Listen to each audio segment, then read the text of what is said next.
Hey everyone!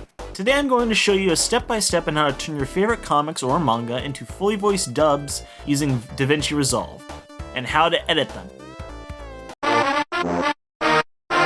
So firstly, you will need your resources. You will need the pages from your comic or manga, voice lines from you and any other voice actors that may be in the project, music, and sound effects.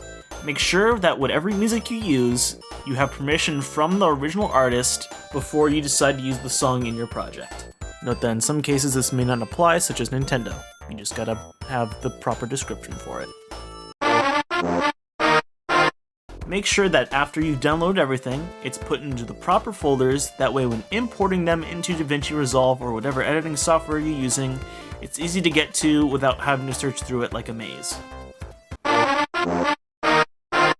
So what I recommend doing for a bit of a fade-in effect that I like to use for my comics is have 2 copies of each page of whatever comic or manga you're using.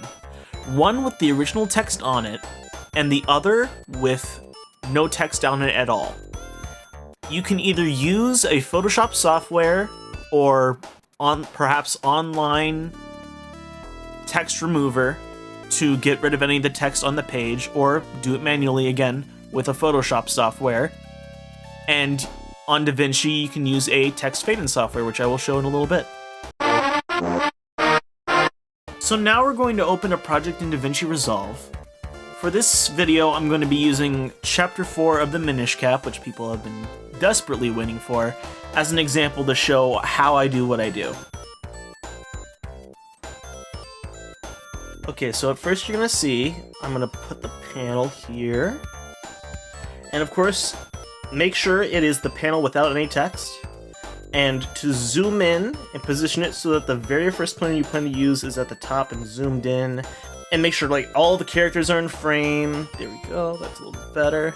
And if you're wondering, I also have a background layer. It's a background of the book.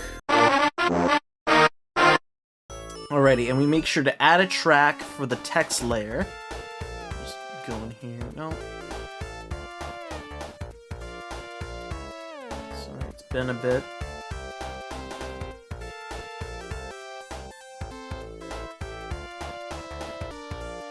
I like to use Text Plus just because it's easier to mesh with. And we edit our title here to...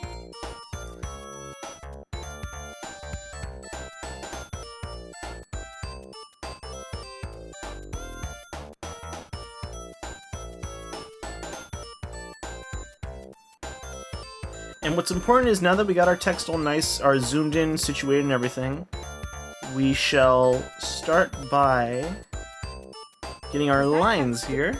I got the lines for Link.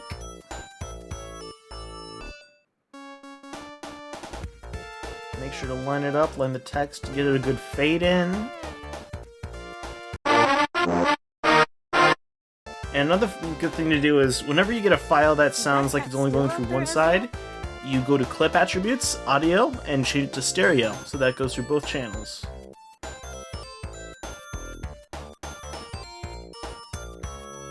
And we'll set up our lines like still that. Out there, Eslo?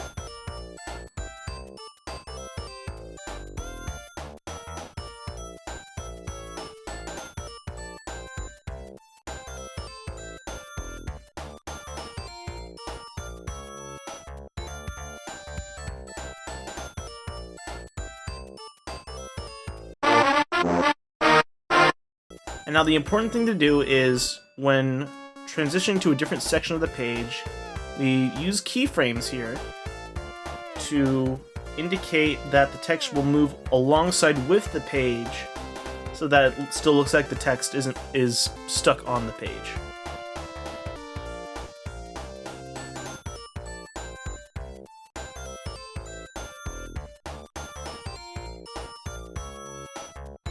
And we repeat the process, and we mostly repeat that process for the rest of the project.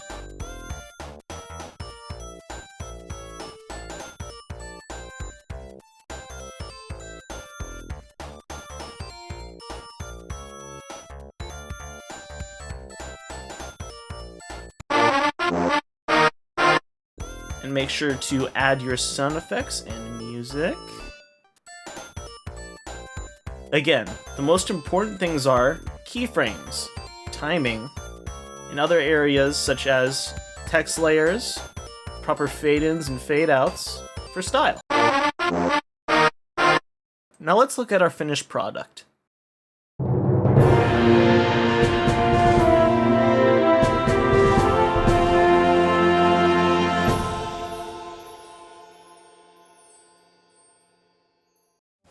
Is that cat still out there, Ezra?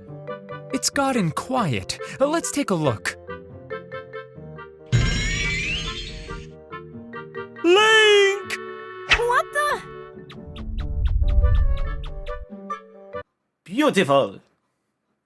Now just 28 more to go and I'll finally have chapter 4 ready.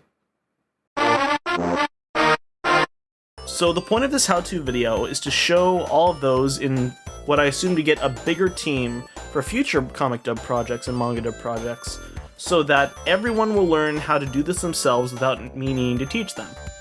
And this how-to video is to help make sure that anyone with Davinci software can learn how to do it.